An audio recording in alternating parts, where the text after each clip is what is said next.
من الشيطان الرجيم. بسم الله الرحمن الرحيم.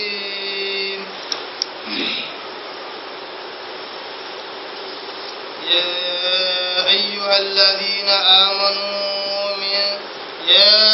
الذين آمنوا كلوا من طيبات ما رزقناكم واشكروا لله إن كنتم إياه تعبدون. صدق الله العظيم. نحمده ونصلي على رسوله الكريم. اما بعد، تمام قسم کی حمد و ثنا، تعریف، کبریاء بڑائی اسے اللہ وحدہ لا شریک کے لیے لائق اور زیبا ہے، جو ساری کائنات کا خالق، مالک، میرا اور آپ کا مربی ہے. اسے اللہ کے لیے ساری تعریفیں ہیں جو غفور ہے، غفار ہے، کریم ہے، ستار ہے. اور اس کی یاد کرنے جو آقا دو جہاں کے سردار سردار الانبیاء پر کروڑہ کروڑ انگنت بے شمار درود و سلام صلی اللہ علی محمد وسلم. قابل احترام بزرگوں، عزیز دوستوں، نوجوان ساتھیوں، آج میں نے قرآن مجید کی ایک آیت کی میں نے تلاوت کی ہے، اور یہ آیت ہمارے سلسلہ وار درس کی اگلی کڑی ہے. سورہ بقرہ سورہ نمبر 2، پارہ نمبر 2، اس کی رکوع نمبر 21 کی یہ آیت نمبر 172 ہے. 172، 170 پر 2. اور الحمدللہ ہم نے پچھلے دروس میں اس کی آیت نمبر 170 اور 171 کے تعلق سے ہم نے کافی تفصیلی طور پر ہم نے سنا ہے. اور جو پچھلی آیات ہے ان کا کوئی مضمون کے اعتبار سے آج کی آیت سے کوئی ربط، کوئی تعلق نہیں ہے، سوائے کہ ایک نصیحت کا تسلسل جو چلا رہا ہے وہی روا دوا ہے. مضمون اور معنی کے اعتبار سے یا آج کی درس کی آیت کو سمجھنے کے لیے پچھلی آیتوں کا اعادہ کرنے کی کوئی ضرورت نہیں ہے. یہ دونوں میں کوئی مضمون کی مطابقت نہیں ہے. البتہ آج کے آیت کی بڑی اہمیت، ایک خاص خاصیت یہ ہے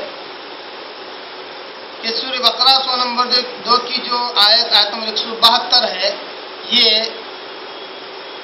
تمہید ہے آنے والی آیت کی آیت نمبر 173 کی. اور آیت نمبر 173 قرآن مجید کی سب سے اہم آیت ہے حلال اور حرام کے تعلق سے. بالخصوص اللہ نے آیت نمبر 173 میں حرام چیزوں کی اللہ تبارک تعالیٰ نے ایک فہرست بیان کی. اور قرآن میں دوسرے مقامات پر بھی اسی قسم کی آیت اللہ نے دہرائی ہے. تو جو آنے والی آیت نمبر 173 اس کی یہ تمہید ہے آیت نمبر 172. گویا کہ آج ہمیں بالخصوص آیت نمبر 172 کو بہت ہی گہرائی اور گہرائی کے ساتھ سمجھنا ہے تاکہ ہمیں آیت نمبر 173 سمجھ میں آ جائے، جو کہ بڑی جامع، بڑی اہم اور نصوِ صریح آیت ہے حرام کے تعلق سے، حرام چیزوں کے تعلق سے. اللہ تبارک تعالیٰ کہتا ہے آیت نمبر 172 کے اندر، یا ایھا الذین آمنوا، اے وہ لوگوں جو ایمان لائے ہو.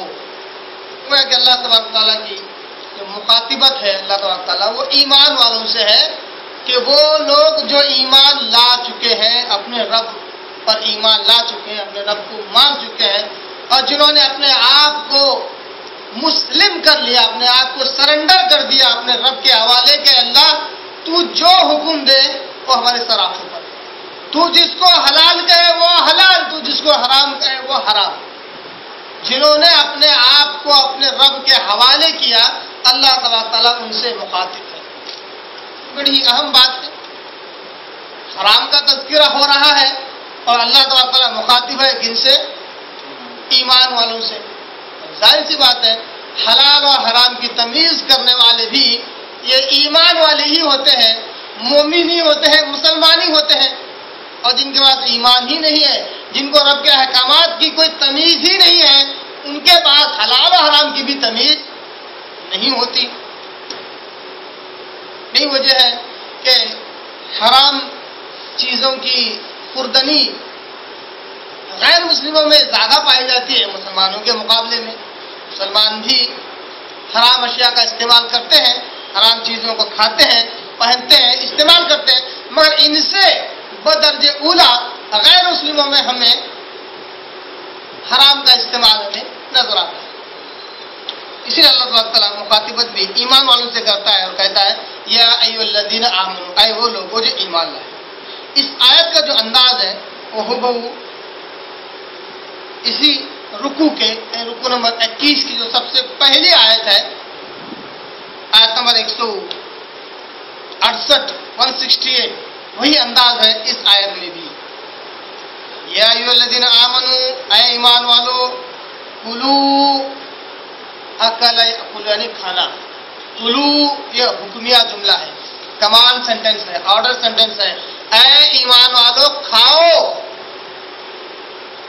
من طیبات، من یعنی سے، فرام، طیب کی جمع طیبات، طیب یعنی پاک، اسی سے لفظ بنا ہے طابہ یا طیبہ، مدینہ کو ہم طیبہ بھی کہتے ہیں، یہ بہت پاک ہے۔ اے ایمان والو کھاؤ طیبات میں سے یعنی پاکیزہ چیزوں میں سے کھاؤ، ما رزقناکم، کس کی دی ہوئی ہے وہ پاکیزہ چیزیں؟ ہماری دی ہوئی ہے۔ ما رزقناکم، جو کچھ ہم نے دیا ہے اس میں سے پاکیزہ چیزیں کھاؤ۔ یہاں پر بھی اللہ تعالیٰ نے بڑا پیارا انداز استعمال کیا، لفظ ما کا استعمال کر، یا الذین آمنوا کلوا من طیبات رزقناکم، اگر اللہ تعالیٰ کہتا کھاؤ پاکیزہ چیزیں جو ہم نے دی ہیں، مطلب اللہ نے جتنی چیزیں دی ہے سب پاکیزہ ہے، اور جتنی پاکیزہ ہے سب حلال ہے، یہ مطلب نکلتا۔ مگر یہاں پر ما رزقناکم، جو کچھ ہم نے دیا ہے اس میں سے جو پاکیزہ ہے وہ کھاؤ۔ اس کا مطلب اللہ نے بعض چیزیں پاکیزہ نہیں دی ہے۔ کیوں نہیں دی ہے؟ جب رب کو منظور ہی تھا کہ اپنے بندوں کو پاکیزہ ہی کھلانا تھا تو صرف پاکیزہ دے دینا تھا۔ یہ پاکیزہ کے ساتھ گندی چیزوں کو اللہ نے مکس کر کے کیوں دے دیا؟ اور پھر اوپر سے حکم بھی دے رہا ہے کہ اب اس میں سے چن چن کر پاکیزہ ہی کھاؤ۔ اس وجہ سے کیونکہ یہ آزمائش ہے، یہ آزمائش ہے اور یہ اختیاری مسئلہ ہے۔ اللہ تبارک و تعالیٰ نے انسان کو اختیار دے کر بھیجا ہے کہ آیا انسان اختیار کے ہوتے ہوئے، پاور کے ہوتے ہوئے، خود مختاری کے ہوتے ہوئے اللہ کی حلال چیزوں کو اپنائے گا اور استعمال کرے گا اور کھائے گا، یا اس اختیار کا بیجا فائدہ اٹھاتے ہوئے، غلط فائدہ اٹھاتے ہوئے حرام چیزوں کا استعمال کرے گا اور حرام چیزوں کو کھائے گا، پیے گا اور پہنے گا۔ یہ اللہ تبارک تعالیٰ دیکھنا چاہتا ہے، یہ آزمائش ہے، امتحان کا ہے۔ اس لیے اللہ نے حلال کے ساتھ حرام چیزیں بھی مہیا کر دی دنیا میں۔ اب حکم دیا کہ اگر تم ایمان رکھتے ہو تو صرف حرام چیزیں کھاؤ۔ اسی لیے اللہ تعالیٰ نے اپنے حکم کے ساتھ حلال چیزوں کے استعمال کے ساتھ، حلال چیزوں کی خوردنی کے ساتھ اللہ نے لفظ تعبدون لفظ استعمال کیا۔ اگر تم میری عبادت ہی کرتے ہو صرف تو تم حلالی چیزیں کھاؤ گے۔ اگر تم میرے ساتھ کسی کی آمیزش کرتے ہو، میرے ساتھ کسی کو شریک کرتے ہو، چاہے وہ مخلوقات میں سے ہو یا خود اپنی کیوں نہ ہو، اپنے نفس کا کیوں نہ ہو. ہوتا ہے قرآن مجید میں یہ بھی ایک اللہ نے مسئلہ بیان کیا ہے. اللہ کہتا ہے کیا تم نے اس شخص کو نہیں دیکھا جس نے اپنے آپ کو خدا بنا لیا ہے. یعنی اپنا نفس جو کہتا ہے، جو حکم دیتا ہے، اس کا استعمال کر لیتا ہے اور حلال اور حرام کی تمیز نہیں کرتا. اللہ نے کہا اگر تم میری ہی عبادت کرتے ہو، گویا کہ حلال چیزوں کا استعمال بہت گہرا ربط رکھتی ہے اللہ کی عبادت سے. اللہ کی عبادت سے بڑا گہرا ربط رکھتی ہے. اور حرام چیزوں کا استعمال انسان کو آہستہ آہستہ اللہ کی عبادت سے دور کر کے شرک اور کفر میں اس کو ملوث کر دیتی ہے. اے ایمان والو، کھاؤ پاکیزہ چیزوں میں سے جو ہم نے عطا کی ہے. ہم نے تو ساری چیزیں عطا کی ہے، مگر اس میں سے پاکیزہ چیزوں کا ہی استعمال کرو. انہی کو کھاؤ، انہی کو پہنو، انہی کا استعمال کرو. وَاشْكُرُوا لِلَّهِ، اللہ نے دو حکموں کو ایک ساتھ ملا دیا. ایک پاکیزہ اور حلال چیزوں کا کھانا، استعمال کرنا، پہننا. یہ ایک غیر ایمان والا بھی کر سکتا ہے. ایک غیر ایمان والا بھی، غیر مسلم بھی یہ کام کر سکتا ہے کہ وہ صرف حلال چیزوں کو ہی کھائے یا پھر زندگی بھر بھوکا رہے، صرف پانی پیے. ہو سکتا ہے. بہت سارے لوگ جو ترک دنیا کے قائل ہوتے ہیں غیر مسلموں میں، جو سنیاس لے لیتے ہیں، وہ کسی قسم کا سیون نہیں کرتے، کسی قسم کی خوردنی نہیں کرتے، کوئی چیز کھاتے نہیں ہے. بس وہ پہاڑوں کی چوٹیوں پر جا کر بیٹھ جاتے ہیں. کھاتے ہیں تو حلال ہی کھاتے ہیں، وہ یا کہ پانی پیتے ہیں یا کوئی چیز جو ملتی وہ کھا لیتے ہیں. اور کئی سالوں یا مرتے دم تک وہ وہی رہتے ہیں، وہ یا کہ صرف حلال چیزیں کھا رہے ہیں. تو غیر مسلمان، غیر مومن یہ کام کر سکتا ہے، مگر اللہ نے اس کے ساتھ ایک چیز کو جوڑ دیا، وَاشْكُرُوا لِلَّهِ. اور جب حلال چیزیں کھاؤ تو کھا کر ڈکار لے کر خاموش مت رہو. وَاشْكُرُوا لِلَّهِ، اللہ کا شکر ادا کرو کہ اللہ نے اس دنیا میں آزمائش کے لیے تو بھیجا، ساتھ ہی ساتھ حلال چیزیں بھی اللہ نے دی. اللہ آزمائش کے لیے بھیجتا اور صرف حرام چیزیں ہی دے دیتا اور کہتا کہ صرف حلال کھاؤ یا ان حرام سے پرہیز کرو، تو گویا کہ انسان بھوکا پیسہ مر جاتا. مومن مسلمان اس دنیا میں آ کر بھوکا پیسہ مر جاتا. اللہ نے دنیا میں تو بھیجا، ساتھ ہی ساتھ حلال چیزیں بھی دی، اس کو کھلایا پلایا اللہ نے. تو اللہ کہتا ہے میں نے تمہیں دنیا میں بھیجا بھی، تمہاری آزمائش بھی کر رہا ہوں، تمہارا امتحان بھی لے رہا ہوں، ساتھ ہی ساتھ تمہیں کھلا رہا ہوں پلا رہا ہوں، تمہاری پرورش بھی میں کر رہا ہوں. لہذا وَاشْكُرُوا لِلَّهِ، اللہ کا شکر ادا کرو. یہ دو کام ایک مومن ہی کر سکتا ہے، ایک مسلمان ہی کر سکتا ہے کہ اللہ کی حلال کردہ چیزوں کو کھائے بھی اور شکر بھی ادا کرے. یہ ایک مسلمان ہی اور مومن ہی کر سکتا ہے. اس لیے ان دونوں چیزوں کو ایک ساتھ بیان کر کے اللہ نے کہا ان کنتم ایاہ تعبدون. بڑی ہی پیاری شرط اللہ نے لگائی. میں تو کہتا ہوں وہ لوگ جو حرام چیزوں کا استعمال کرتے ہیں اس ایک ٹکڑے پر غور کریں جو کہ مشروط ہے، شرطیہ ہے. ان کنتم، اگر تم، ان کنتم مطلب اگر تم ایاہ، صرف اور صرف اسی کی تعبدون عبادت کرتے ہو. اگر تم صرف اور صرف اسی ایک اللہ کی عبادت کرتے ہو، اس کے ساتھ شرک نہیں کرتے ہو، تو صرف حلال چیزیں کھاؤ اور شکر ادا کرو. گویا کہ تم اس امتحان میں کامیاب ہو گئے کہ تم ایک اللہ کی عبادت کرتے ہو. اگر تم حرام چیزوں کا استعمال کرتے ہو، حرام چیزوں کو کھاتے ہو، حرام چیزوں کو پہنتے ہو، تو ظاہر سی بات ہے تم شکر کبھی ادا نہیں کرو گے. کبھی آپ کسی کو دیکھا ہے آپ نے شرابی کو بسم اللہ بول کر شراب پیتے ہوئے دیکھا ہے آپ نے؟ کبھی بسم اللہ بول کر سگریٹ کھینچتے ہوئے کبھی آپ نے کسی کو دیکھا ہے؟ بسم اللہ بول کر پتے پھینکتے آپ نے کبھی کسی کو دیکھا ہے؟ جیسے ہی شراب کی بوتل ختم ہو گئی الحمدللہ پڑھتے ہوئے دیکھا ہے؟ نہیں. جب حرام چیز کا استعمال کرتا ہے انسان تو اللہ کا شکر ادا نہیں کرتا. جب حلال چیز کا استعمال کرتا ہے تو اس کے اندر شکرانے نعمت کا ایک دائیا پیدا ہوتا ہے اور وہ اللہ کا شکر ادا کرتا ہے. تو یہ حلال چیزوں کا استعمال اور حرام چیزوں کا پرہیز یہ براہ راست عبادت سے اس کا تعلق ہے.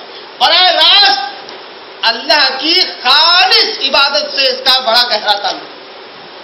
جو اس سے پرہیز نہ کرے، حرام چیزوں سے پرہیز نہ کرے، ظاہر سی بات ہے اس کے اندر رب کی شکرانے نعمت کا دائیا نہیں آ سکتا، رب کی شکرانے نعمت کا احساس نہیں پیدا ہو سکتا. تو ظاہر سی بات ہے اللہ کی عبادت کا وہ ویسا حق ادا نہیں کر سکتا جیسا کرنا ہے.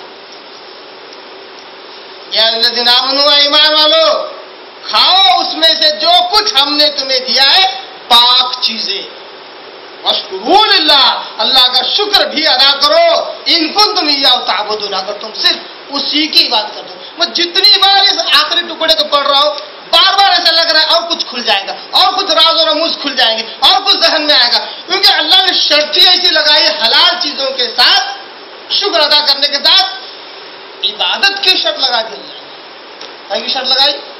اور عبادت بھی کیسی؟ صرف عبادت کی نہیں، وہ ایاہو یعنی صرف اور صرف گویا کہ شرک سے پاک عبادت. کیسی عبادت؟ معلوم ہوا کہ جو حرام چیزوں کا استعمال کرتے ہیں ان کی عبادت شرک سے پاک نہیں رہتی. یا تو وہ مخلوقات میں سے کسی کو شریک کرتے ہیں یا پھر بذات خود اپنے آپ کو ہی شریک کرتے ہیں، نفسانی خواہشات کو اپنی عبادت میں شریک کر لیتے. جب دل چاہا تب حرام کا استعمال کر لیا، اس وقت رب کے احکام کی کوئی پرواہ نہیں کی، اور جب دل چاہا تب حلال بھی کھا لیا اور کہا کہ اللہ تیرا شکر ہے حلال. یہ کس ایک قسم کا شرک ہے کہ انسان اپنے آپ کو رب کے احکامات میں شریک کر رہا ہے. ایک طرف رب کہتا ہے حلال کھاؤ شکر ادا کرو اور میرے ساتھ شرک نہ کرنا اور صرف میری بات کرنا. بندہ دوسری طرف حرام کا استعمال کرتا ہے، حرام کھاتا ہے اور شکر بھی ادا نہیں کرتا. تو گویا کہ تیسری چیز کا بیان تو نہیں ہے مگر ظاہر سی بات ہے بندہ کسی مخلوقات کو تو یا تو شریک کر رہا ہوگا یا اپنے آپ کو رب کے احکام میں شریک کر رہا ہوگا. کیونکہ اللہ نے تو حرام کا اور منع کیا مت استعمال کر، بندہ اس کا استعمال کرتا ہے تو کس کے حکم سے استعمال کرنا ہے؟ خود کی مرضی سے استعمال کرنا. یا الذین آمنوا، ایمان والو، کلوا من طیبات ما رزقناکم، کھاؤ اس میں سے جو کچھ ہم نے دیا ہے حلال اور پاکیزہ چیزیں. واشکروا للہ، اللہ کا شکر بھی ادا کرو. ان کنتم ایاہ تعبدون، اگر تم صرف اور صرف اسی کی عبادت کرتے ہو. اسی بات کو اللہ تبارک تعالیٰ نے رکو نمبر 21 کی پہلی آیت میں اللہ نے کہا تھا یا ایھا الناس، اے انسانوں. وہاں پر مخاطبت کس سے تھی؟ انسانوں سے تھی عام طور پر، اس لیے وہاں پر شکر کا لفظ بھی موجود نہیں ہے. اے انسانوں، کلو کھاؤ، مما فی الارض حلالا طیبا، کھاؤ اس میں سے جو خود زمین میں ہے، حلالا طیبا، جو حلال ہے اور پاکیزہ ہے. وَلَا تَتَّبِعُوا خُطُوَاتِ الشَّيْطَانِ، اور شیطان کے نقش قدم پر نہ چلنا. إِنَّهُ لَكُمْ عَدُوٌّ مُّبِينٌ، بے شک وہ تمہارا کھلا ہوا دشمن ہے. یہاں پر عام طور پر انسانوں کو مخاطب کرتے ہوئے اللہ نے کہا کہ کھاؤ جو کچھ زمین میں ہے حلال اور پاکیزہ چیزیں. وہی حکم اس آیت میں بھی ہے کہ اے ایمان والو، کھاؤ پاکیزہ چیزوں میں سے جو کچھ ہم نے تمہیں دیا ہے. دیکھیے اوپر کی آیت میں مما رزقناکم والا لفظ نہیں، ہم نے جو دیا ہے اے انسان اس میں سے کھاؤ. کیونکہ ہر انسان ضروری نہیں کہ یہ مانے کہ یہ دیا ہوا رب کا ہے. مگر مومن کی جب بات آتی ہے، مسلمان کی جب بات آتی ہے، اس سے پوچھا جائے کہ یہ جو سیب کھا رہا ہے کس کا ہے، تو کہتا ہے رب کا دیا ہوا ہے. رب کے دیے ہوئے کا احساس ایک مومن میں ایک مسلمان میں ہو سکتا ہے. اس لیے رکو نمبر 21 کی پہلی آیت میں اس قسم کا مفہوم نہیں ہے. اس میں یہ اے انسانوں کھاؤ زمین میں سے جو کچھ ہے حلال اور پاکیزہ چیزیں. کس کا دیا ہوا ہے؟ تم جس کا سمجھو، مگر کھاؤ پاکیزہ چیزیں. یہ تمہارے جسم کے لیے، تمہاری صحت کے لیے، تمہارے دماغ کے لیے، تمہاری زندگی کے لیے بہت بہتر ہے. یہاں اب ایمان والوں کو بھی خصوص مخاطب کرتے ہوئے اللہ نے کہا اے ایمان والو، جو ہم نے تم کو دیا ہے اس میں سے پاکیزہ چیزیں کھاؤ. اب ہوتا ہے ایسا کہ اللہ تبارک تعالیٰ ایک مومن کے پاس، ایک مسلمان کے پاس کچھ مال آتا ہے، اللہ دے دیتا ہے مال. ایک اس کی کمائی کا مال ہے اور ایک امانت کے طور پر رکھا ہوا مال ہے. کمائی اس کی مہینہ 10,000 ہے اور امانت کے طور پر 50,000 روپے رکھے ہوئے ہیں اور بالکل ضرورت ہے. اب اس کی آزمائش ہے. دونوں اللہ کے دیے ہوئے ہیں اور ایک اس میں حلال ہے اور ایک کا استعمال اس کے لیے حرام ہے جب تک کہ کچھ شرائط اس پر لاگو نہ ہو جائے. اب اللہ تعالیٰ کا دیکھنا ہی چاہتے ہیں کہ دونوں تو ہمارے دیے ہوئے, اس میں صرف حلال کھاؤ چاہے کتنی بھی تکلیف تمہیں کیوں نہ, کتنی آزمائش تمہیں کیوں نہ گزرنا پڑے. اے ایمان والو, کھاؤ اس میں سے جو کچھ ہم نے تمہیں دیا ہے, حلال اور پاکیزہ چیزیں. کھانے کے بعد اللہ کا شکر بھی ادا کرو. ان کنتم ایاہ تعبدون, اگر صرف اور صرف تم اسی کی عبادت کرتے ہو. گویا کہ اللہ تبارک تعالیٰ نے حلال چیزوں کے استعمال, حلال چیزوں کا کھانا اور اس کے بعد شکر ادا کرنے کو اللہ نے براہ راست عبادت سے اس کو جوڑ دیا. اور وہ خالص عبادت جو شرک سے پاک ہے, اگر کوئی شخص چاہتا ہے کہ اس کی زندگی میں خالص عبادت ہو جو شرک سے پاک ہو, تو صرف حلال چیزوں کا استعمال کرے اور شکر بھی ادا کرے. اور انشاءاللہ اگر حلال چیزوں کا استعمال کرتا ہے تو شکر نعمت کا دائیا خود بخود پیدا ہے. ظاہر سی بات ہے حرام چیزوں کے استعمال سے شکر کبھی زبان سے نہیں نکلتا, اور جب شکر زبان سے نہیں نکلتا تو عبادت میں بھی وہ کسر باقی رہ جاتی ہے, وہ نقص باقی رہ جاتا ہے, وہ فلاؤز اور ڈرا بیک باقی رہ جاتے ہیں کہ وہ حق ادا نہیں کر پاتا جیسا حق ادا کرنا چاہیے. اور اس صرف عبادت کا مسئلہ نہیں ہے کہ چلو 4 روز 5 وقت کی نمازیں پڑھ لیے. یہاں عبادت خالص عبادت کا ذکر ہے جو شرک سے پاک ہے. گویا کہ حلال چیزیں کھانا, اللہ کا شکر ادا کرنا براہ راست عبادت سے اس کا گہرا تعلق ہے. عبادت میں آپ صلی اللہ علیہ وسلم نے کہا الدعاء هو العبادہ, رواہ ترمذی کی حدیث ہے. آپ صلی اللہ علیہ وسلم کہتے ہیں الدعاء هو العبادہ, دعا یہی تو اصل عبادت ہے. یہ ترجمہ ہو سکتا ہے اس کا ترجمہ ہے اصل میں الدعاء هو العبادہ, دعا وہ عبادت ہے, هو العبادہ. اگر اس کو صحیح گہرائی کے ساتھ اگر اس کا معنی مفہوم سمجھے اور ترجمہ کرے الدعاء هو العبادہ, دعا یہی تو اصل عبادت ہے. کیونکہ بندہ مانگتا ہے رب سے, اور مانگتا کون ہے؟ جو محتاج ہوتا ہے. مانگتا کون ہے؟ جو عاجز ہوتا ہے. مانگتا کون ہے؟ جو کمزور ہوتا ہے. مانگتا کس سے ہے؟ جس کے پاس سب کچھ ہے. مانگتا کس سے ہے؟ جو سب سے بڑا ہے. مانگتا کس سے؟ جو سب سے مالدار ہے. دعا اصل میں عجز و انکساری کا سب سے بڑا ذریعہ ہے. میں 12 ہی کہتا ہوں, آج مسلمانوں سے یہی چیز کھو چکی ہے, یہی چیز کھو چکی ہے. اور بار بار مسلمان یہ کہتے ہیں کہ رات میں اٹھ کر تہجد پڑھو, دعائیں کرو, اور دن بھر ایک مرتبہ بھی رب کے آگے ہاتھ اٹھا کر دعا نہیں کرتے. بہت افسوس ہے. اپنی دل سے, اپنی مادری زبان سے رب کے آگے نہیں مانگتے, مانگنے کا موقع ہی نہیں ملتا. اور جو کوئی مانگتے ہیں وہ ایسی زبان سے مانگتے ہیں جو خود کو سمجھ میں نہیں آئے. جبکہ دعا هو العبادہ, یہ اصل عبادت ہے. آپ نے 2 رکعت فرض پڑھ لیے, 4 رکعت فرض پڑھ لیے, آپ ہاتھ اٹھائیے, رب سے مانگیے, یہ عبادت ہے. یہ عبادت ہے. جب معلوم ہوا کہ دعا عبادت ہے تو گویا کہ لقمہ حلال دعا اور عبادت کی قبولیت کا سبب ہے. لقمہ حلال دعا اور عبادت کی قبولیت کا سبب ہے, اور لقمہ حرام عدم قبولیت. معلوم ہے کہ اگر کوئی شخص چاہتا ہے کہ اپنی دعا قبول کروائے رب سے اور اپنی عبادتیں قبول کروائے تو لقمہ حلال کا استعمال کرے. اور اس کے برعکس اگر کوئی شخص لقمہ حلال استعمال کرتا ہے, اگر اس کے برعکس اگر کوئی شخص لقمہ حرام استعمال کرتا ہے, اس کی دعا کی قبولیت بھی نہیں ہوتی ہی نہیں. چانسز کے بھی کوئی موقع نہیں ہے, امکانات بھی نہیں ہے چانسز کے. لقمہ حرام جو استعمال کرتا ہے اس کی دعا کی قبولیت کے کوئی چانسز نہیں ہے. اور عبادت کے بھی, بالخصوص دعا کے تو حدیثوں میں اتنی زیادہ اس کی تکرار آئی ہے کہ جو حرام چیزوں کا استعمال کرتا ہے اس کی دعا قبول ہوتی ہی نہیں ہے.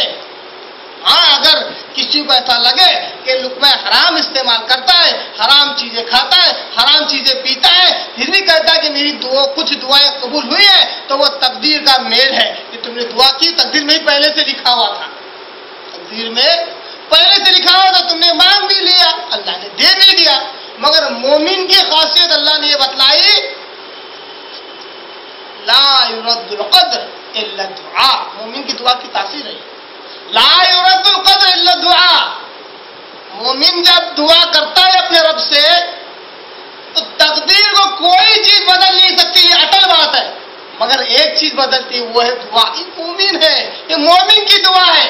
جب مومن دعا کرتا ہے، تقدیر میں اگر کوئی چیز نہ ہو تو اللہ بدل کر اس کو مومن کی مانگی ہوئی دعا، مسلمان کی مانگی ہوئی دعا کو قبول کرتا ہے، اس کی چیز عطا کرتا ہے۔ یہ دعا کی تاثیر ہے، یہ دعا کی طاقت ہے کہ تقدیر کو بدل سکتی ہے، تقدیر معلق ہے اس کو بدل سکتی ہے۔ اب اگر میں حرام استعمال کرے، یقیناً دعا تو کبھی قبول ہوگی نہیں۔ دعا کے طرف سے بالخصوص حدیث میں تکرار آئی ہے، بار بار آئی ہے کہ میں حرام جو شخص استعمال کرتا ہے اس کی دعا قبول نہیں ہوتی۔ اگر کبھی ہو جائے تو تقدیر کا میل ہے، دعا بھی کی، تقدیری میچ کھا گئی، اللہ نے کہا جا لے لے، دینا تو نہیں چاہتا مگر لکھ دیا تھا میں نے، میری مرضی سے دینا تھا، دے دیا، چل، کوئی خاص محبت نہیں رہی، دے دیتا اللہ۔ کئیوں لوگوں کو ان کی لکھی ہوئی تقدیر کے مطابق بہت سی چیزیں مل رہی ہیں اور وہ سمجھتے کہ ہمارا رب ہم سے خوش ہے۔ کیا سمجھتے؟ ہمارا رب ہم سے خوش ہے کہ بہت ساری چیزیں مل رہی ہیں۔ یہی عقیدہ آسمان کے زمانے کے مشرک اور کافر بھی رکھتے تھے، اس سے پہلے کی اقوام بھی رکھتے تھے۔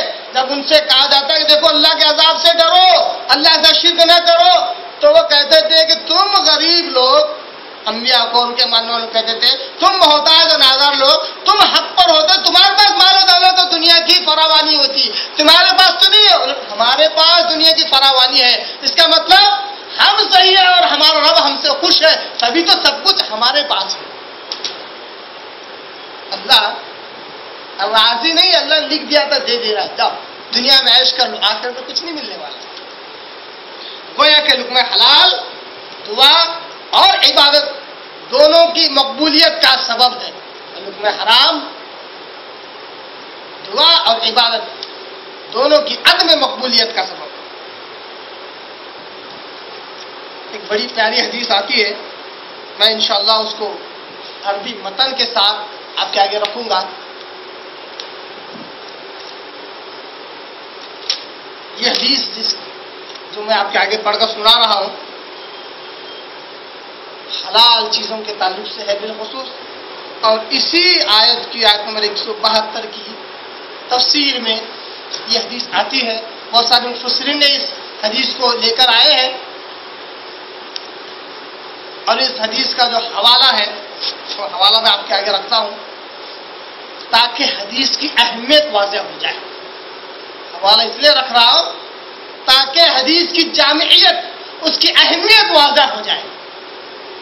حدیث مصنف عبد الرزاق میں ہے، یہ حدیث مسند احمد میں ہے، یہ حدیث سنن دارمی میں ہے، یہ حدیث سنن ترمذی میں ہے، یہ حدیث مسند البازار میں ہے، یہ حدیث مسند ابی یعلا میں ہے، یہ حدیث الآداب للبہقی کے اندر ہے، انہوں نے کتاب لکھی الآداب، اس کے اندر ہے، یہ حدیث سنن الکبریٰ بہقی، امام بہقی کی ایک اور کتاب سنن الکبریٰ، اس کے اندر یہ حدیث موجود ہے، یہ حدیث شعب الایمان للبہقی، امام بہقی کی ایک اور کتاب شعب الایمان، اس میں بھی حدیث موجود ہے، یہ حدیث المعجم ابن عساکر ان کی بھی کتاب میں موجود ہے، اور یہ حدیث صحیح مسلم میں موجود ہے۔ اب آپ سوچ رہے ہوں گے کہ میں نے الٹا میٹر کیوں گنا؟ الٹا میٹر میں نے اس لیے گنا کہ بعض لوگوں کبھی کبھی ایسا ہوتا ہے کہ جب بخاری مسلم سے جب حوالہ دینا شروع کرتے ہیں تو جوش و جذبہ کبھی ڈاؤن ہوتا ہے، کیونکہ یہ ایک نمبر دو نمبر کبھی چھوٹے ہوتے ہیں، اور 1000 سے جب گننا شروع کرتے ہیں تو 1000 بڑا نمبر دکھائی دیتا ہے، اس لیے میں نے بہت دور کی کتابوں سے حوالہ دیتے ہوئے آیا، جبکہ حقیقت یہ حدیث صحیح ہے، اس کو حسن کا درجہ ملا ہے، یعنی صحیح کے بعد کا درجہ حسن، بلکہ سب سے بہترین قبولیت والا ہوتا ہے، اور صحیح مسلم میں بھی یہ حدیث موجود ہے۔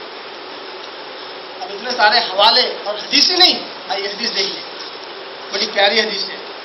عن ابي هريره رضي الله تعالى عنه قال قال رسول الله صلى الله عليه وسلم ايها الناس ان الله طيب لا يقبل الا طيبا وان الله امر المؤمنين بما امر به المرسلين فقال يا ايها الرسل كلوا من الطيبات واعملوا صالحا انی بما تعملون علیم. سورہ المؤمنین آیت نمبر 51. وقال یا ایھا الذین آمنوا کلوا من طیبات ما رزقناکم. سورہ بقرہ آیت نمبر 172. ثم ذکر الرجل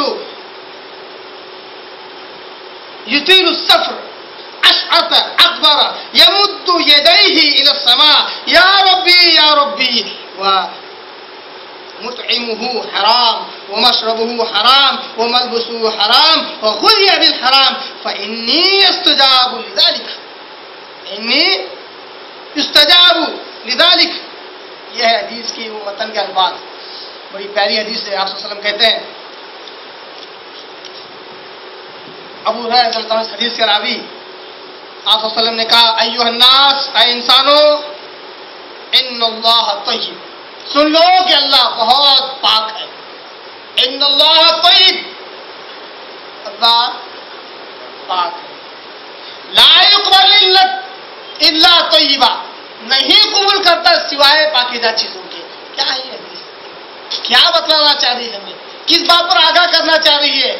اس بات پر آگاہ کرنا چاہ رہی ہے کہ ہمارے جسم سے نکلنے ہوئے اعمال حلال ہو صحیح ہو سنت سے ثابت ہو قرآن و حدیث کے حوالے سے ہو اور جو کچھ ہم کھائے جو نکلے وہ بھی حلال اور جو اندر جائے وہ بھی حلال.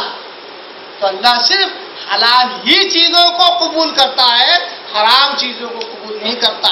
ظاہر سی بات ہے جس کے اندر حرام چیزیں جا رہی ہو اس کے عبادت پہ اس کے اعمال کو اللہ تبارک تعالیٰ قبول نہیں کرتا. یہ کوئی بات چھوٹی بات نہیں ہے کہ اس کو نظر انداز کیا جائے زندگی بھر نظر انداز کیا جائے سالوں سال نظر انداز کیا جائے. چھوٹی بات نہیں ہے.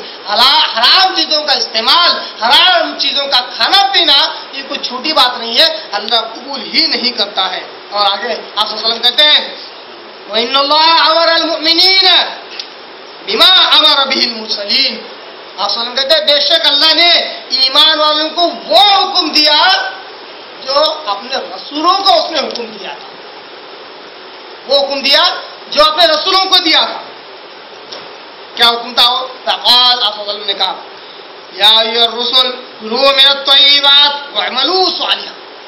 سنیں مؤمنون کی آیت نمبر 51 میں اللہ نے رسولوں کو حکم دیا اور کہا اے رسولو یا ایھا الرسل رسول کی جمع رسول اے رسولو کھاؤ پاکیزہ چیزوں میں سے وَاعْمَلُوا صَالِحًا اور نیک عمل کرو. گویا کہ پاکیزہ چیزوں کے کھانے کا تعلق براہ راست نیک عمل سے ہے. گویا کہ حرام چیزوں کے استعمال سے نیک عمل مشکل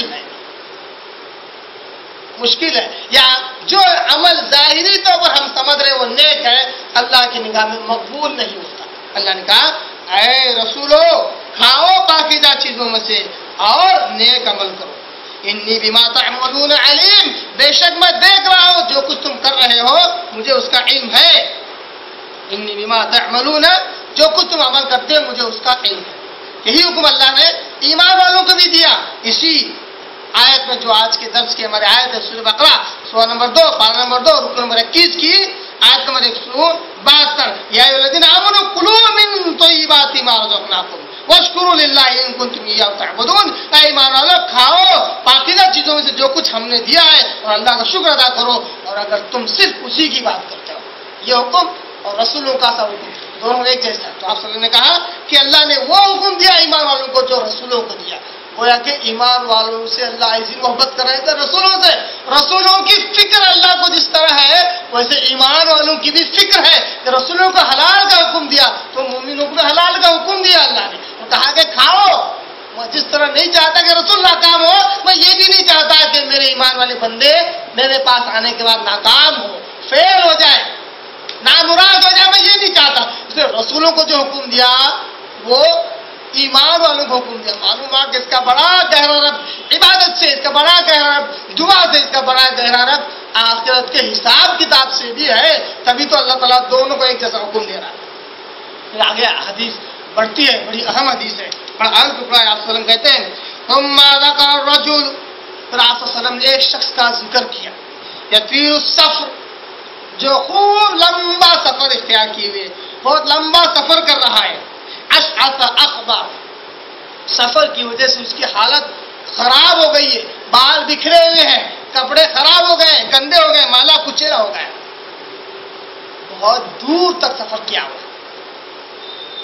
یہ آپ صلی اللہ علیہ وسلم کی جو مثال ہے بالخصوص عرب لوگوں کو بہت جلدی سمجھ میں آ جاتی ہے، کیونکہ ان کی نگاہ میں ریگستانی سفر واقعی جان لیوا. ریگستان میں سفر کرنا کہ جتنا بھی زیادہ راہ اور زیادہ سفر ہوتا تھا وہ کچھ ہی دنوں کا، کچھ ہی وقفے کا ہوتا تھا کہ وہ جاتے ہی پانی ختم ہو جاتا اور کھانا بھی ختم ہو جاتا.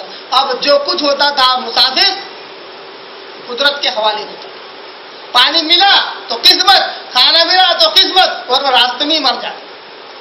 جس کا جتنا لمبا سفر ہوتا اتنا زیادہ اس کے امکانات ہوتے ہیں راستے میں مر جانے کے، راستے میں برباد اور ختم ہونے کے. وسلم نے یطیل السفر، بہت لمبے سفر پر ہے اور اس کی حالت پوری خراب ہو گئی ہے، بھوکا پیاسا ہے، کپڑے گندے ہیں، بہت زیادہ پریشان ہے، موت کے بالکل ہی قریب ہے، مرنے کو ہے، اتنی زیادہ حالت خراب ہے. یمد یدیہ الی السماء، ایسی حالت میں اپنے ہاتھوں کو آسمان کی طرف اٹھاتا ہے. ایسی حالت میں اپنے ہاتھوں کو آسمان کی طرف اٹھاتا ہے اور کہتا ہے یا ربی، اے میرے رب، اے میرے پیدا کرنے والے، اے میرے پالن ہار، اے میری پرورش. تب تکلیف کے ساتھ اپنے رب کو پکار رہا ہے. یہ حدیث کی اہمیت، اس واقعے کی اہمیت تب آئے گی جب ایک اور حدیث پیش کریں. اور وہ ہے آپ صلی اللہ علیہ وسلم کہتے ہیں اللہ تبارک و تعالیٰ مسافر کی دعا کبھی رد نہیں کرتا. کیا کہا آپ صلی اللہ علیہ وسلم نے؟ مسافر کی دعا کبھی رد نہیں کرتا. عام سفر میں بھی ہے، کوئی تکلیف نہیں ہے اور رب سے دعا مانگے اللہ اس کی دعا فوراً قبول کر لے. مسافر کی دعا. اب یہاں مسافر ہے، لمبا سفر ہے، حالت پوری خراب ہو گئی ہے، بھوکا پیاسا ہے، موت کا یقین ہے. ایسی حالت تڑپتا ہوا اپنے رب کو پکارتا یا ربی، اے میرے رب، اے میرے پیدا کرنے والے، اے میرے پالن ہار، اے میری پرورش کرنے والے. دیکھ تیرا بندہ کس طرح تڑپ رہا ہے، تکلیف کے ساتھ اپنے رب کو پکارتا ہے. کیا خیال ہے؟ دعا قبول ہونی چاہیے. صلی اللہ علیہ وسلم کہتے ہیں مطعمہ حرام، اس کا کھانا حرام ہے، مشروبہ حرام، اس کا پینا حرام ہے، ملبسہ حرام، جو کپڑے پہنتا ہے وہ حرام ہے، وغذی بالحرام، اس کی غذا بھی حرام طریقے سے ملی ہے، اس کی پرورش حرام غذا سے ہوئی ہے. فإنی استجاب لذلک، کس طرح اس کی دعا قبول ہو سکتی ہے؟ کس طرح اللہ کی دعا قبول کر سکتا ہے؟ اللہ نے، آپ صلی اللہ علیہ وسلم نے بہت ساری چیزوں کا ذکر کیا، ایک بھی چیز ہو سکتی ہے اس میں سے. آپ صلی اللہ علیہ وسلم نے بہت ساری چیزوں کا ذکر کیا کہ اس کا کھانا حرام، اس کا پینا حرام، حرام چیزوں سے ہے، اور اس کا پہنا ہوا کپڑا حرام، اور اس کی جو پرورش ہوئی ہے وہ بھی حرام غذا سے ہوئی ہے. ساری چیزیں آپ صلی اللہ علیہ وسلم لائی، ایک چیز بھی ہے تو بھی اس نے حرام کا استعمال کیا. یعنی کہ صرف کھانا حرام ہے، کبھی حرام نہیں پیا تب بھی اس شخص کی دعا قبول نہیں ہوتی. صرف حلال ہی پیا، کبھی حرام نہیں کھایا تب بھی اس کی دعا قبول نہیں ہوتی ہے. کبھی کیا کہتے ہیں حلال ہی کپڑے پہنا، حلال، کبھی ہمیشہ حلال پہنا، کبھی حرام کھایا بھی نہیں، حرام پیا بھی نہیں، تب بھی اس شخص کی دعا قبول نہیں ہوتی ہے. اور جس کی پرورش ہی اگر غذا حرام غذا سے ہوئی ہے تو اس کا تو کیا کہنا. انی استجاب لذلک، اس شخص کی دعا کیسے قبول ہو سکتی ہے؟ اس کا کھانا بھی حرام ہے، یا پھر اس کا پینا حرام ہے، یا پھر اس کے پہنے ہوئے کپڑے حرام ہیں، یا اس کی پرورشی اگر حرام غذا سے ہوئی ہے تو اس شخص کی دعا کیسے قبول ہو سکتی ہے؟ اب ایک لمحہ فکریہ ہے وہ لوگ جو حرام چیزوں کا، بالخصوص آیتی مسلمانوں کے تعلق سے، آیتی مومنین کے تعلق سے، وہ لوگ جو حرام چیزوں کا استعمال کرتے ہیں چاہے وہ سود کی شکل میں ہو، چاہے وہ شراب کی شکل میں ہو، چاہے وہ رشوت کی شکل میں ہو، چاہے وہ سگریٹ نوشی کی شکل میں ہو. ان کو ایک لمحہ فکریہ ہے، ایک مرتبہ، بس ایک مرتبہ زندگی میں ایک ایسا موڑ آئے جہاں ان کے ضمیر ان کو گچو کا لے اور یہ کہے کہ اب تک کبھی تیری دعا قبول نہیں ہوئی ہے، اب تک کبھی تیری دعا آسمان کا حدیث میں کبھی قبول نہیں ہوئے، جو کچھ ہوا ہے صرف وہ میچنگ تھا تقدیر کے مطابق. اب دیکھ آگے کیا ہوگا، اب دیکھ تجھے آگے کرنا کیا ہے، آگے کی تیری زندگی تجھے کیسے گزارنا ہے، دعا قبول کروا کے گزارنا ہے یا بغیر قبول کروائے گزارنا ہے. تو ظاہر سی بات ہے آگے کیا مصیبتیں آنے والی ہے، کیا پریشانی آنے والی ہے، کسی کو پتا نہیں کیسے وقت کیا چیز کام آنے والی ہے. بار بار تو یہ نہیں کہہ سکتے آپ دعا کیجیے، آپ دعا کیجیے، آپ بزرگ ہیں، آپ بڑے، بار بار تو نہیں چلنے والا. آپ کہ اللہ تعالیٰ قرآن مجید میں دعا قبول کرنے کا فارمولہ بتلاتا ہے اور کہتا ہے کہ اما یجیب المضطر اذا دعاہ ویکشف السوء. کون ہے اللہ کے علاوہ جو بے قرار کی دعا کو سنتا ہے اور اس کی تکلیف کو دور کرتا ہے. گویا کہ اللہ نے اپنے آپ پر یہ کر لیا لازم کہ جو بے قرار ہو کر مجھ سے دعا کرتا ہے اس کی دعا قبول کرتا ہی ہوں. مگر وہ بے قرار نہیں جو لمبا سفر بھی ہے، بھوکا بھی ہے، پیاسا بھی ہے، حرام کھاتا ہے، حرام پیتا ہے، دعا کرے رب نہیں قبول کرے گا. جبکہ رب نے اپنے آپ کو لازم کر دیا ہے کہ بے قرار کی، پریشان حال کی دعا اللہ ضرور قبول کرے گا، تکلیف دور کرے گا. تو ایسے لوگ ایک لمحے فکریہ ہے کہ رک کر سوچے کہ آنے والی زندگی میں پتہ نہیں اور کیا کیا پریشانی آنے والی ہے. اچھا ہی مت سوچو، کبھی کبھی منفی پہلو سے بھی سوچنا پڑتا ہے. صرف اچھا ہی سوچیں گے کہ امید پر دنیا قائم ہے، کہ اچھا ہی ہوگا تو ظاہر سی بات ہے جب نقصان ہوگا تو بہت تکلیف بھی ہوگی. پہلے ہی سے سوچ لیجئے کہ بہت سے نقصانات بھی ہو سکتے ہیں. اس وقت کون میرا ساتھی ہوگا، کون میرا حامی ہوگا، کون میرا مددگار ہوگا رب کے علاوہ. اگر میں دعا کروں اور رب مجھے دھتکار دے اپنی درگاہ سے، اپنے دربار سے، تو کون ہے جو میری مدد کرے سوائے صرف اتنا ہی ملے گا جتنا تقدیر میں لکھا ہوا ہے، جتنا اللہ نے بس برائے نام جو رحم کر دیا. میری تو دنیا گزر جائے گی. آخرت میں بھی یہ نقصان ہے کہ دنیا میں تو رب نے اپنے دربار سے کیا ہے دھتکارا ہی تھا، آخرت میں حرام غذا کے استعمال سے، حرام کپڑوں کے استعمال سے، حرام چیزوں کے پینے سے اللہ تعالیٰ وہاں پہ اپنی بارگاہ سے دھتکارے گا. اور جو ٹھکانہ ہوگا نہ دعا قبول ہونے کا نہ عبادت قبول ہونے کا، ظاہر سی بات ہے وہ ٹھکانہ کیا ہوگا ہر عقلمند انسان سمجھ سکتا ہے. کیونکہ دو ہی ٹھکانے، ایک ہے جنت اور دوسرا ہے جہنم. یہ تھی وہ حدیث جو صحیح مسلم، مسند احمد، ترمذی اور بہقی وغیرہ میں حدیث آئی ہوئی ہے. اور یہ الفاظ بڑے پیارے الفاظ ہیں، بالخصوص حرام کے استعمال نہ کرنے کے لیے. اب آئیے، جیسا کہ میں نے کہا کہ یہ جو آیت ہے یہ تمہید ہے آنے والی آیت نمبر 173 کی. آیت نمبر 173 آج کی جو درس کی آیت ہے نمبر 172 ہے، آیت نمبر 173 کی تمہید ہے. اور ظاہر سی بات ہے جو تمہید ہوتی ہے اس کو سمجھنا ضروری ہوتا ہے، ورنہ آگے آنے والی کتاب سمجھ میں نہیں آتی. جیسا ہوتا ہے نا کتاب میں پروفیس لکھا ہوتا ہے، پروفیس مطلب تمہید. جب وہ تمہید آپ پڑھیں گے تو آگے کتاب کا پورا مقصود سمجھ میں آ جاتا ہے، پورا آبجیکٹو سمجھ میں آ جاتا ہے کہ یہ کتاب کیوں لکھی گئی ہے.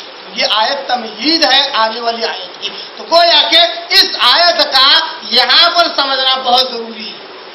آپ غور کریں گے انشاءاللہ اس آیت میں تمہید کیوں بیان کر رہا ہوں اور اس کو کس چیز سے جوڑ رہا ہوں، کس چیز سے اس کا ربط قائم کر رہا ہوں، آپ ضرور دیکھیں.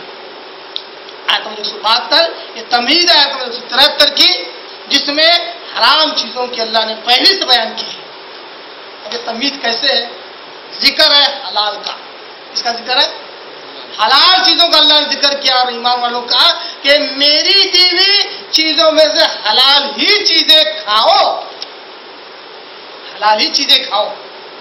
اور اس سے پہلے میں نے آیت نمبر 168 رکن 21 کی پہلی آیت کے ضمن میں نے یہ کہا تھا کہ اللہ یہ چاہتا ہے کہ اس کے بندے حلال چیزوں کا ضرور استعمال کرے، ان سے پرہیز نہ کرے.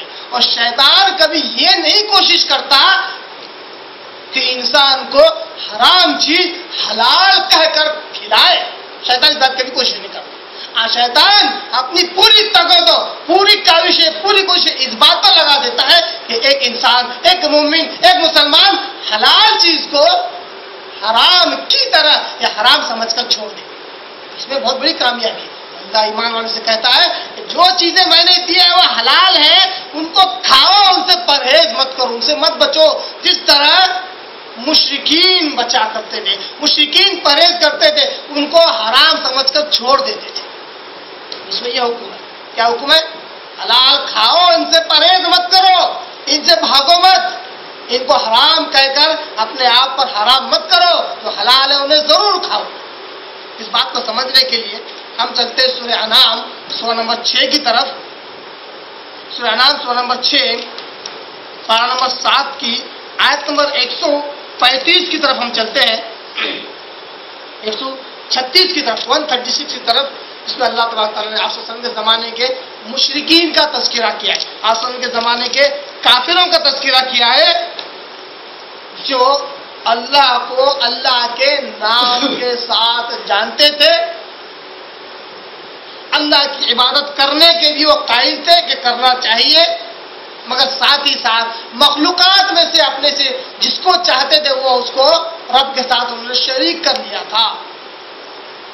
ان کا تذکرہ ہو رہا ہے. اللہ کہتا ہے سورہ انعام سورہ نمبر 6 پارہ نمبر 7 ختم ہو گیا، 8واں آیت، اس آیت کے آگے تک پارہ نمبر 8 آیت نمبر 136 میں اللہ کہتا ہے وَجَعَلُوا لِلَّهِ مِمَّا ذَرَأَ مِنَ الْحَرْثِ. حالانکہ آیتیں بہت زیادہ ہیں، 136 سے 140 تک بڑی بڑی آیتیں ہیں. چاہتا تو تھا کہ تفصیلاً ان پر روشنی ڈالوں، وقت کی کمی کی وجہ سے کم وقت میں ساری آیتوں کا سارا مفہوم انشاءاللہ آپ کے آگے رکھوں گا.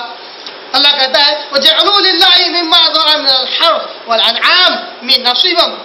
اللہ کہتا ہے اور ان لوگوں نے اللہ کے لیے بنا دیا یا چھوڑ دیا مِمَّا ذَرَأَ مِنَ الْحَرْثِ، کھیتی میں سے کچھ، والانعام، مویشیوں میں سے کچھ اللہ کے لیے انہوں نے چھوڑ دیا، اللہ کے لیے نصیب کر دیا، نصب کر دیا، اللہ کے لیے شیئر کر دیا، حصہ کر دیا. یعنی کھیتی میں سے اور مویشیوں میں سے یہ کہا کہ یہ اللہ کا حصہ. مشرکین کیا کیا کرتے تھے؟ جو کھیتی تھی اس میں سے کچھ پرسنٹیج بولتے تھے اللہ کا. اللہ سے مراد وہ رشتہ داروں میں بانٹتے تھے، صلہ رحمی کے لیے استعمال کرتے تھے. اس کیا کہتے ہیں اس غذا اور غلے کو اللہ کے لیے جب کہتے ہیں تو اپنے رشتہ داروں کے لیے استعمال کرتے، فقیروں کو، محتاجوں کو، یتیموں کو اس میں سے بانٹتے تھے کچھ پرسنٹ، اور کچھ پرسنٹیج اپنے بتوں کے نام بھی کر دیتے تھے. اپنے معبودان کے لیے بھی، معبودوں کے لیے بھی کچھ پرسنٹیج رکھتے تھے. اس کو یاد رکھیں، آپ تو آگے گئے تو سمجھ جائیں گے. فقالوا، تو وہ کہتے تھے ھذا للہ بزعمہم، اپنی طرف سے کیا کہتے تھے اللہ کے لیے ہے، وھذا لشرکائنا، اور یہ ہمارے شریکوں کے لیے، یہ ہمارے معبودوں کے لیے. کچھ پرسنٹیج اللہ کے لیے، کچھ پرسنٹیج اپنے معبودوں کے لیے مقرر. فما کان لشرکائہم فلا یصل الی اللہ. اللہ کہتا ہے فما کان لشرکائہم، اور جو کچھ انہوں نے اللہ کے علاوہ دوسرے معبود اور بتوں کو کے لیے مقرر کیا ہے، فلا یصل الی اللہ، وہ اللہ تک تو کہیں پہنچتا ہی نہیں تھا. کیا مطلب ہے اس کا؟ مطلب یہ ہے کہ اگر یہ تو ارادے سارے پہلے تھے ان کے، کھیتی آنے سے پہلے، مویشی پیدا ہونے سے پہلے سب بول دیتے تھے کہ ہاں اگر ان بکریوں میں اتنے بچے ہو گئے تو اتنے بچے اللہ کے لیے اور اتنے بچے ہمارے معبودوں کے نام ذبح کر دیے جائیں گے. اور اگر کھیتی میں اس طرح کی پلاننگ کرنے کے بعد اگر کھیتی میں کمی ہوتی تو پرسنٹیج تو اللہ کا اور معبودوں کا، بتوں کا الگ نکالتے، اور جب کم پڑ جاتا تو اللہ کے حصے میں سے لیتے اور بتوں کے نام کر دیتے. مگر جو بتوں کے نام کیا ہوا تھا کبھی اس میں سے صلہ رحمی کے لیے، رشتہ داری کے لیے، یتیموں کے لیے اور محتاجوں کے لیے کبھی نہ نکالتے. کہتے یہ ہمارے معبودوں کے لیے، یہ ہمارے بتوں کے نام ہے. اس لیے اللہ کہہ رہا ہے فما کان لشرکائہم فلا یصل الی اللہ، جو شریکوں کو مقرر کر دیا جاتا وہ کبھی اللہ تک نہ آتا. اللہ سے مراد فقیروں محتاجوں کو کبھی نہیں کیا جاتا. کیوں؟ فکس کر دیا جاتا تھا. اس کی بیسٹ مثال، سب سے بہترین مثال یہی ہے کہ اگر 11ویں کے نام پر اگر کوئی بکرا چھوڑ دے، کیا مجال صاحب کہ بقرعید بھی آ جائے اور اللہ کے نام پر کٹے ہو، کیا مجال. ارے وبال مچ جائے گا، آسمان سے آگ کی بارش ہو جائے گی، مگر وہ بکرا جو عبد القادر جیلانی کے نام پر چھوڑ دیا گیا ہے، کبھی قربانی کے نام پر کبھی کٹے نہیں کٹے گا۔ ہاں، قربانی کے نام پر اگر کوئی بکرا لایا گیا ہے اور عبد القادر جیلانی کی 11ویں بھی آ گئی اور کوئی بکرا نہیں ملا دنیا میں تو اللہ کا ہے، اس لیے عبد القادر جیلانی کے نام پر ضرور ذبح کر دیا جائے گا۔ یہی بات، یہی تصور ہے اس میں اللہ تعالیٰ نے یہاں بیان کر رہا ہے کہ اللہ کے لیے جو مقرر کیا جاتا ہے وہ معبودوں کے لیے بھی، شریکوں کے لیے بھی استعمال کرتے ہیں۔ تو شریکوں کو ایک بار دے دیا گیا وہ کبھی واپس نہیں آتا۔ یہاں پر شریکوں سے مراد مجاور بھی ہے، سجادہ نشین بھی ہے کہ ان کو ایک بار دے دیے ان سے واپس کبھی نہیں آتا۔ اللہ کے نام اگر 10 روپے خیرات کرے ہیں تو اس میں سے 8 روپے ڈھونڈتے ہیں، کیونکہ 2 روپے دینے کا خرید۔